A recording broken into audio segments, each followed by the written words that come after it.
warahmatullahi wabarakatuh. Perkenalkan, nama saya Rahmadina, Stambuk A40118051, kelas B, Prodi PGSD. Baik teman-teman, tugas ini saya buat untuk memenuhi nilai mata kuliah pembelajaran bahasa Indonesia kelas tinggi dengan tema perkembangan fonologi dan morfologi anak. Baik, di sini saya akan sedikit menjelaskan tentang perkembangan fonologi. Fonologi adalah bagian tata bahasa atau bidang ilmu bahasa yang menganalisis bunyi bahasa secara umum. Sedangkan fonetik adalah cabang studi fonologi yang mempelajari bunyi bahasa dengan memperhatikan fungsi bunyi tersebut sebagai pembeda makna. Kridalaksana, fonologi merupakan cabang mikrolinguistik yang ruang lingkupnya membahas tentang bunyi bahasa ditinjau dari fungsinya, dan fonetik adalah cabang linguistik yang ruang lingkupnya membahas tentang bunyi bahasa yang lebih terfokus pada sifat-sifat akustiknya atau relevannya. Yang dimaksud dengan komponen fonologi ialah sistem bunyi suatu bahasa. Komponen fonologi mempunyai rumus-rumus yang menukar struktur permukaan sintaksis kepada refleksi fonetik, yaitu bunyi-bunyi bahasa yang kita dengar.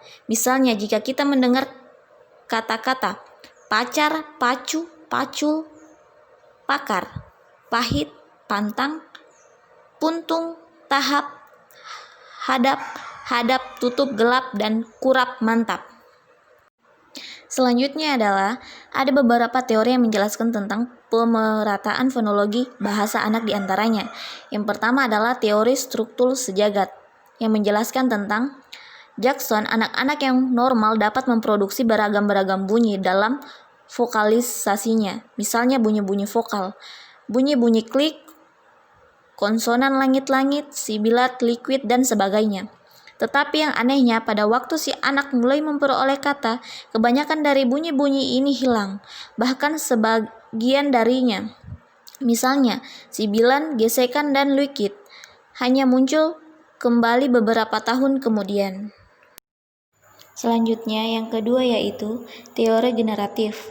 Teori ini adalah dengan memasukkan unsur-unsur fonologi generatif ke dalam teori Chomsky dan Head, dan mengembangkan teori Jacques-Bond, bahwa unsur-unsur yang paling menonjol yang diambil dari teori generatif ialah penemuan konsep dan pembentukan hipotetis dalam bentuk unsur-unsur yang dibentuk si anak berdasarkan data linguistik utama yang didengarnya. Selanjutnya yaitu teori proses fonologi alamiah. Teori ini didasarkan pada satu teori alamiah sejak tahun 1965. Tugas si anak dalam memperoleh fonologi adalah untuk merevisi semua aspek-aspek sistem yang memisahkan pengucapan dari pengucapan standar. Apabila si anak telah sepenuhnya berjaya, maka sistem yang diharuskan sama dengan sistem pengucapan standar.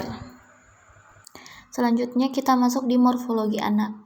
Kata morfologi berasal dari bahasa Yunani, yaitu morphi, yang digabungkan dengan logos.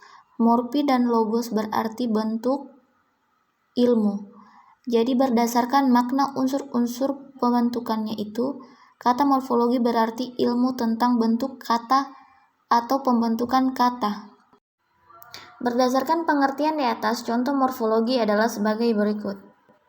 Yang pertama yaitu morfem, merupakan satuan gramatikal terkecil yang mempunyai makna. Morfem tidak bisa dibagi di dalam bentuk bahasa yang lebih kecil lagi. Di dalam bahasa Inggris, morfem berfungsi sebagai pembeda antara kata jamak dan kata masa lampau. Menurut Clear, morfem adalah satuan gramatikal terkecil yang mempunyai makna.